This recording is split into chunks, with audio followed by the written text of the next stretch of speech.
أهلا بيكم. في كلام كتير بيتقال على لسان خبراء بيقولوا إن الخوف مش حقيقي. بصراحة الكلام ده هزار.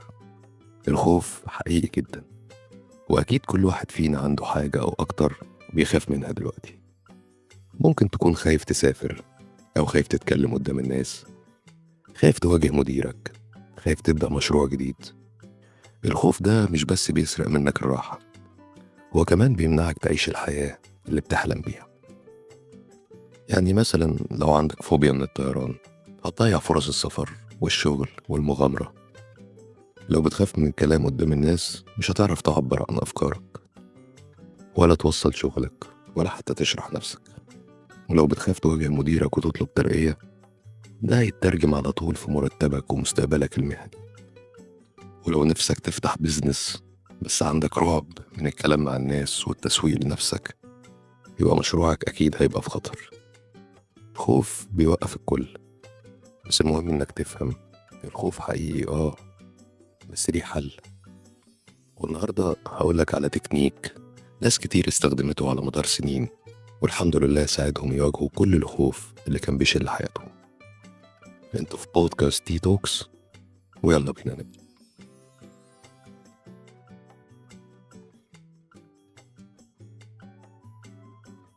قبل ما اشرح لك السلاح ده، لازم نفهم شوية حقائق مهمة عن الخوف. أول حقيقة إن الخوف والإثارة فسيولوجيا هما نفس الشيء. أيوة، نفس الأعراض بالظبط. قلبك بيدق وبتعرق، نفسك بيضيق، في قلق في معدتك، وهرمون الكورتيزول بيعلى. جسمك بيستعد للحركة سواء كنت متحمس أو خايف. بس في فرق وحيد، الفرق في اللي دماغك بتقوله. لو دماغك قالت واو دي تجربة مثيرة، يبقى ده حماس. لكن لو قالت لا لا لا دي حاجة مرعبة، يبقى ده خوف. يعني الشعور واحد بس التفسير مختلف، وده اللي هنستخدمه لصالحنا. تاني حقيقة، الناس بتقولك واجه خوفك أو اهدى وفكر بشكل إيجابي، بس ده مش دايما بينفع. ليه؟ لأنك لما بتكون خايف جسمك بيبقى في حالة طوارئ. صعب جدا تتنقل فجأة من الخوف الشديد للهدوء الكامل، زي ما تكون بتحاول توقف قطر سريع بفرامل العربية. والعلم بيأكد إن تجاهل الخوف بيزوده، والتفكير الإيجابي لوحده ممكن يخليك تحس إنك بتكذب على نفسك. طب نعمل إيه؟ إزاي نواجه الخوف بشكل فعال؟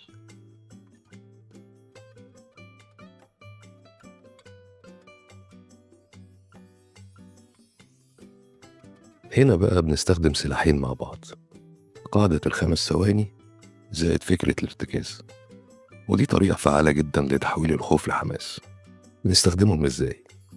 الخطوة الأولى، إن احنا في اللحظة اللي بنحس فيها بالخوف ابدأ بالعد التنازلي: 5 4 3 2 1. ليه؟ علشان اللحظة دي بتكسر سلسلة التفكير السلبي، وبتخلي الفص الأمامي في دماغك اللي هو المسؤول عن القرارات يشتغل. بكده انت بدأت تتحكم في تفكيرك. الخطوة التانية هي فكرة الارتكاز، اللي هي تعني ايه؟ يعني فكرة أو صورة ذهنية إيجابية مرتبطة باللي انت عايز تعمله وبتخاف منه. مثلا لو هتركب طيارة، فكر في لحظة وصولك، ولما هتشوف أهلك، أو منظر البحر في المكان اللي انت رايح له.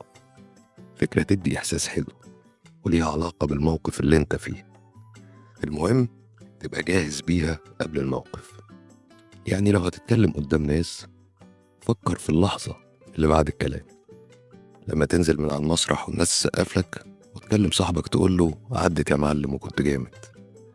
تعال نطبق ده عملي. انت في الطيارة، حصل مطب هوائي، جسمك اتوتر وقلبك ابتدى يدق. هتعمل ايه؟ 5 4 3 2 1. وبعدين تزرع جوه دماغك صورة جميلة. انت ماشي على الشط، تضحك مع عيلتك او صحابك، حاسس بالونس.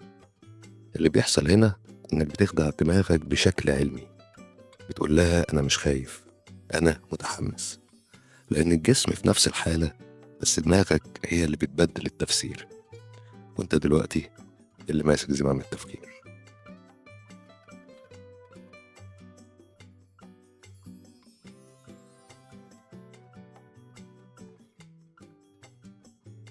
الطريقة دي مش كلام، دي مستخدمة من ناس كتير وناجحة فعلا.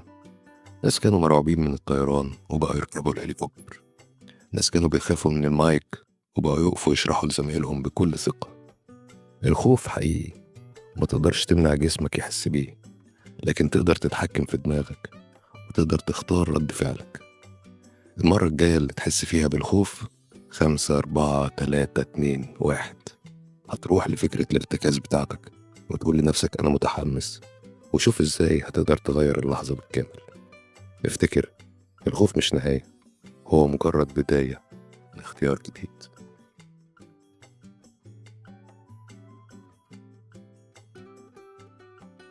لو الحلقة دي لمستك أو فادتك بأي شكل، ما تنساش تعمل لايك وتشيرها مع اللي ممكن تكون مفيدة ليهم، وسيب لي تعليق وقول لي رأيك، حابب أسمع منكم دايما. ولو لسه مشتركتش، دوس على سبسكرايب وفعل الجرس عشان توصلك الحلقات أول بأول. أنا مؤمن إن كل خطوة صغيرة بنعملها بتقربنا من نفسنا أكتر ومن الحياة اللي نستحقها. وخليكوا دايما ماشيين لقدام.